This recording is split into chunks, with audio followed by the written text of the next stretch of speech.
గులాబీ పాలనలో టీఆర్ఎస్ పాలనలో చెరువులు కబ్జా, ప్రభుత్వ భూములు కబ్జా. ఇదే కోణంలో ఇక్కడ పెనుబల్లి మండలం, దీన్నే విఎం బంజర్ కూడా అంటారు. దీనికి సంబంధించి రంగనాయకుల చెరువు కూడా అదేవిధంగా ఒక అరెకరం ఉన్నవాడు ఎకరం ఉన్నవాడు 2 ఎకరాలు 4 ఎకరాలుగా చెరువును పూడ్చుకుంటూ దీన్ని మెరక చేసుకుంటూ వచ్చారు.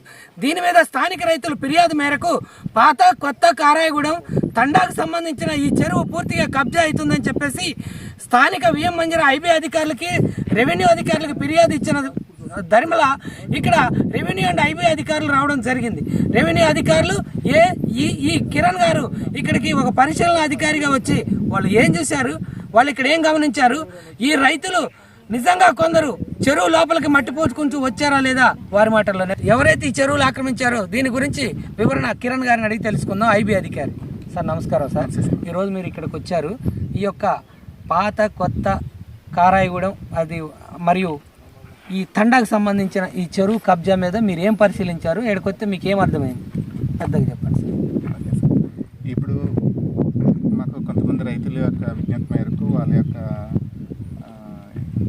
ఫిర్యాదు మేరకు పెద్దగా చెప్పండి. లేదు కొత్త కారాయగూడెం గ్రామంలో ఉన్న రంగనాయకుల చెరువుకి మేము రెవెన్యూ అధికారులను వచ్చి చూసాము. మేము మార్నింగ్ నుంచి పరిశీలన చూసిన తర్వాత మొత్తం దీని యొక్క వాటర్ స్ప్రెడ్ ఏరియా 73 ఎకరాలు. 73 ఎకరాలు వాటర్ స్ప్రెడ్ FTL లెవెల్లోనే మొత్తం అంతా బాగానే ఉంది. ఇప్పుడు మనం నించున్న బిట్టు యాక్చువల్గా మునుకలో ఉంది. మునుకలో ఉన్న వల్ల కొన్ని సంవత్సరాలుగా ఇక్కడ రైతులను కూడా మీరు ఎంక్వైరీ చేశారు, మేము ఎంక్వైరీ చేసాము. కొన్ని సంవత్సరాలుగా ఇక్కడ పంట పండించుకుంటున్నాము. ఇదంతా మళ్ళీ మట్టి లెవెల్ చేసుకుంటున్నారు. రెవెన్యూ అధికారులు కానీ మేము కానీ గుర్తించింది ఏంటంటే ఇది చెరువులో ఉన్న మునక స్థలం. ఆల్రెడీ మేము గవర్నమెంట్ వారికి మా పెనుబల్లి మండలంలో 108 చెరువులు ఉన్నాయి. చెరువుల చుట్టూ బౌండరీ లైన్ ఫిక్స్ చేసుకుంటే ఎటువంటి వారు ఫర్దర్లో ఫ్యూచర్లో కూడా ఎటువంటి అన్యక్రాంతం కాకుండా ఉంటుందని చెప్పి ఎస్టిమేట్ చేయడం కూడా జరిగింది. ఇలాంటి పరిస్థితి మళ్ళీ రాకుండా ఉండడం కోసం మళ్ళీ మేము రెవెన్యూ వాళ్ళు ఇంకోసారి మళ్ళీ రీసర్వే చేసుకొని మొత్తం ఈ చెరువు చుట్టూ టెంచి తీసి ఎవరైతే ఈ విధంగా ఆక్రమించారో వాళ్ళ మీద చట్టపరమైన చర్యలు, డిపార్ట్మెంట్ వారిగా చర్యలు. చెరువు లోతట్టు ప్రాంతంలో మట్టి పోసుకొని లెవెల్ చేసుకొని పూడ్చుకోవచ్చు అనే నిబంధనలు ఉన్నాయా? అసలు చెరువు లోతట్టులోకి మట్టి పోయకూడదు, పూడ్చుకోకూడదు, ఏమి చేయకూడదండి. ఇలా చేస్తుంటే మీ ఐబీ అధికారులు ఎక్కడ నిద్రపోతున్నారు, మీరు ఏం చేస్తున్నారు? ఇది ఈ రోజు వేసింది కాదు కదండి.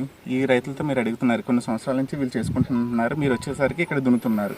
ఈ రీసెంట్గా వేసింది ఏమీ కాదు కదా. ఇక్కడ ఇప్పుడు మీరు చూస్తున్నారు, ఇది దున్నటం కాదు, మట్టి పోసి దాన్ని లెవెల్ చేస్తున్నారు. ఇది గతంలో నుంచి జరుగుతుంది ఒక ఎత్తు, ఇప్పుడు మీరు వచ్చినా కూడా జరుగుతుంది. మేము వచ్చిన తర్వాత మీరు చూస్తూనే ఉన్నారు. ఈ పొలాలన్నీ నిన్న మొన్న వేసినవి ఏమీ కాదండి. కొన్ని సంవత్సరాల నుంచి మట్టి ఎప్పుడు పోసింది? ఇప్పుడు ఈ మట్టి ఎప్పుడు పోసారు, ఎప్పుడు తోలారు? ఇవన్నీ ఇప్పుడు ఈ మట్టి ఎప్పుడు తోలారు? ఈ మట్టి అంతా దున్నిందండి. మీరు దున్నింది కాదు సార్, ఇది చెరువు మట్టి తీసి మళ్ళీ ఆ ట్రాక్టర్లో తెచ్చాడు పోసారు. మేమైతే ఎవరికి పర్మిషన్ ఇవ్వలేదండి. చెరువుల వరకు మాత్రం ఎవరికి, ఇక్కడ చెరువు బయటికి మేము పర్మిషన్ ఇస్తున్నామేమో కానీ చెరువు లోతట్టు వాళ్ళకి మేము ఎవరికి పర్మిషన్ ఇవ్వట్లేదు. ఇప్పుడు ఈ మట్టి అంతా తీపిస్తారా, ఇలాగే ఉంచుతారా? మీరు ట్రెంచ్ చేసి ఏం చేస్తారు? మేము ట్రెంచ్ చేసి మొత్తం అంతా తీపించి ఏర్పాట్లు చేస్తాం. ఈ తీపిచ్చే బాధ్యత సదరు రైతు తీసుకోవాలా, డిపార్ట్మెంట్ మీరు తీసుకుంటారు? రైతు మీద మేము చట్టపరమైన చర్యలు తీసుకున్నప్పుడు వాళ్ళే తీస్తారండి. ఎందుకంటే ఇప్పుడు మనకి చట్టపరమైన విధంగా మనకు పోతాం కాబట్టి వాళ్ళు తీయవలసిన బాధ్యత వాళ్ళకే ఉంటుంది. ఓకే, విన్నారు కదా. ఈ యొక్క ఐబీ అధికారి గారు ఇస్తున్న వివరణలోని ఏ విధంగా ఉందంటే, ఈ మట్టి కూడా మేమే తీపిస్తాం, ఇవన్నీ మేమే చేపిస్తాం, సదరు ఎవరైతే రైతు బాధితుడునో అతనితో ఇది శుభ్రం చేపిస్తామని చెప్పడం జరిగింది. అదేవిధంగా రెవెన్యూ శాఖ నుంచి మరి సర్వేయర్ ఈశ్వరి గారు వచ్చారు. వారి పరిచయంలో ఏం తేలింది అనేది వారి మాటల్లో కూడా. ఇక్కడ విఎం బంజర్ పెనుబల్లి సంబంధించిన సర్వేయర్ ఈశ్వరి గారు వచ్చారు. మరి వీరు ఏం పరిశీలించారు, ఈ యొక్క చెరువు విస్తీర్ణం ఎంత, ఇది FTL ఎంత ఉంది, ఇది సర్వే నెంబర్ ఎంత, మేడం మాటల్లోనే. మేడం నమస్కారం. మేడం, ఈరోజు మీరు ఇక్కడ పాత కొత్త కారాయగూడెం తండాకు సంబంధించిన చెరువు ఆక్రమణకు గురైందని మీ యొక్క అందిన ఫిర్యాదు మేరకు వచ్చారు. మీరు ఏం చూశారు, మీకు ఇక్కడ ఏం కనిపించింది, నిజంగా ఈ చెరువు కబ్జాకు గురైందా, మట్టి పోయటం జరిగిందా లేదా? అక్కడ చూస్తే చెరువు. నా పేరు ఈశ్వరి, నేను పెనుబల్లి సర్వేయర్ అండి. మీరు నిన్న మన వీడియో ద్వారానే నాకు ఈ విషయం తెలిసింది. మనకి ఎవరైతే రాతపూర్వకంగా ఫిర్యాదు ఏమి ఇవ్వలేదు. నాకు జై గారు చెప్పారు, మనం ఇట్లా బౌండరీ ఫిక్స్ చేయాలి మేడం, రేపు వెళ్ళి ఫీల్డ్ మీదకి వెళ్దామని. నేను మొత్తం మ్యాప్స్ అన్ని పట్టుకొని వచ్చి మొత్తం చెరువు బౌండరీ మొత్తం చెక్ చేసుకున్నాను. చెక్ చేస్తే మనకి ఎటువైపు మనకి ఈస్ట్ సైడే బౌండరీ ఆక్యుపై అయినట్టుగా అనిపిస్తుంది. ఇక మట్టి తోలే ఈ విషయాలన్నీ మరి మట్టి రీసెంట్గా తోలినట్టుగా అనిపిస్తుంది చెరువులో. ఎంత దాని గురించి సార్ చెప్పారు కదా. మా జనరల్గా అయితే బౌండరీ మొత్తం క్లియర్, అటువైపు మనకి వెస్ట్ సైడ్ కానీ నార్త్ సైడ్ కానీ ఉంది, మునకే ఉంది మొత్తం. అసలు చెరువు నెంబర్లో అంటే చెరువులో మునిగిన నెంబర్లు కూడా ఉన్నాయి. మొత్తం కలిపి 90 acres ఉంది నక్షా ప్రకారం, కాసరా ఏరియాల ప్రకారం మొత్తం. ఇందులో మనకి ఈస్ట్ సైడే ఒక 3-4 acres మనకి ఇక్కడ కనిపిస్తుంది. మిగతా అంతా క్లియర్ ఉంది. బౌండరీ మొత్తం ఫిక్స్ చేసుకుంది.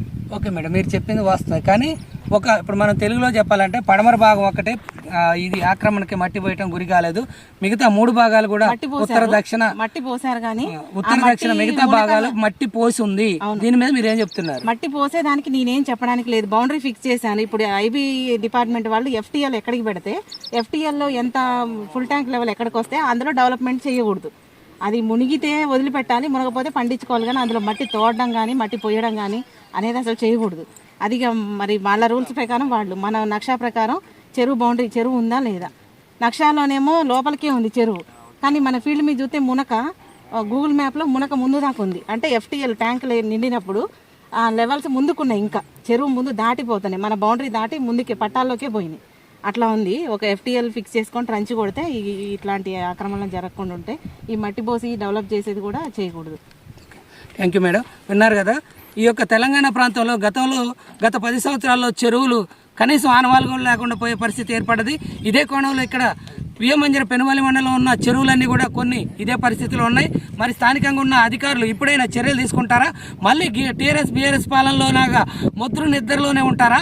లేదు మా ఎమ్మెల్యే చెప్పిండు, మా ఎమ్మెల్యే చెప్పినట్టు మేము చేసినామని చెప్పేసి భయపడుతూ గత ఎమ్మెల్యే లాగానే ఈ ఎమ్మెల్యే కూడా వతాసు పలికి ఈ యొక్క అన్యాయాన్ని వెలికి తీయకుండా ఉంటారా? వేచి చూడాల్సిందే అంటున్న స్థానిక ప్రజలు. కెమెరామెన్ రంజిత్తో S News శ్రీనివాస్, పాత కొత్త కారాయగూడెం తండా, వియ్యమంజర పెనుబల్లి మండలం, ఖమ్మం జిల్లా, బంగారు తెలంగాణ.